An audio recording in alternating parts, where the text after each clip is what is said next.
We're here at EuroShop, 60th anniversary, quite a milestone if I'm honest with you. I've had the privilege to be in the last 3, so I've been here quite a number of times. I think what I can see, everyone has brought their best foot forward. So the 60th anniversary, everything's bigger, everything's better.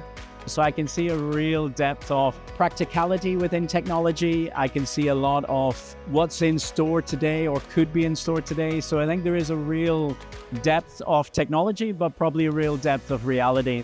So there's a huge amount of hype around AI, but it feels like we're over the hype curve a little bit. And what's really nice to see is we're seeing both retailers and vendors really focusing on AI that works, delivers, and scales. Feels absolutely amazing to be at EuroShop. Firstly, unbelievably, but this is my very first EuroShop. I've been in the industry for a very long time. I've made many trips into different parts of the world, but this is the first time at EuroShop.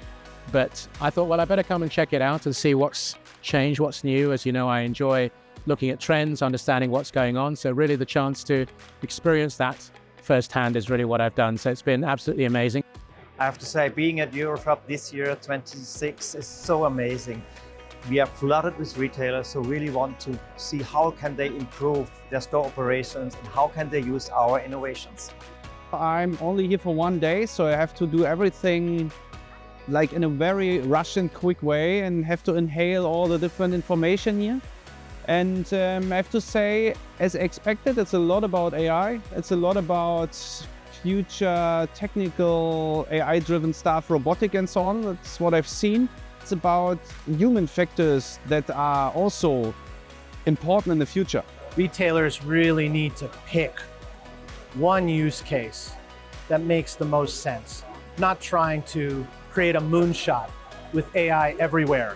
Instead, focus on the one use case where you can create the highest leverage value and apply AI there.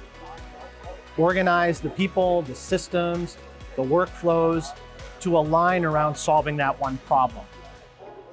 When you solve that one problem, it creates proof, it creates momentum, it creates confidence to be able to go and solve the next problems. It's a little different from the shows that we normally go to, the shows in the States primarily.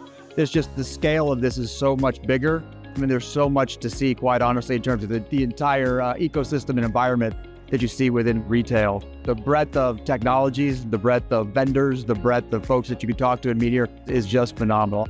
It is literally mind-blowing this year in terms of the scale of the event. I think for me as a shopper strategist, what is so amazing about this event over others is actually it's about physical retail and how exciting it is about how physical retail is still showing up and is so very much alive. This year's great. The one thing I love about it is many times I'll just sort of serendipitously stumble into something that I wasn't looking for. And those sometimes are the moments of like, oh my gosh, like I'm so glad that we stumbled into that and didn't plan it. Many times it's like those little nuggets become something that we actually end up using.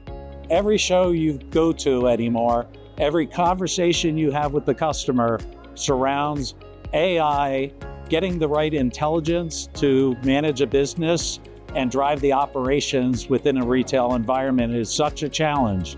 Secondly, many of the retailers have also refocused on profitability over growth as a priority.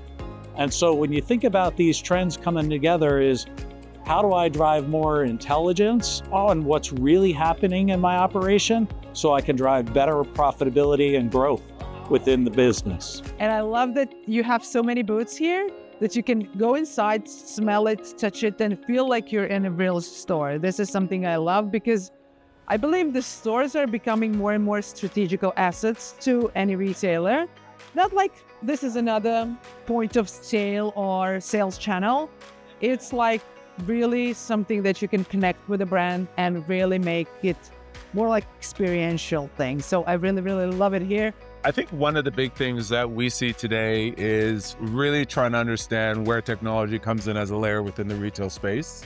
And does it really drive value, right? And what does value mean in brick and mortar retail in terms of, convenience, finding the right product at the right price, etc. And I think the myth that we see in the industry is the fact that more technology means that we're going to solve that problem.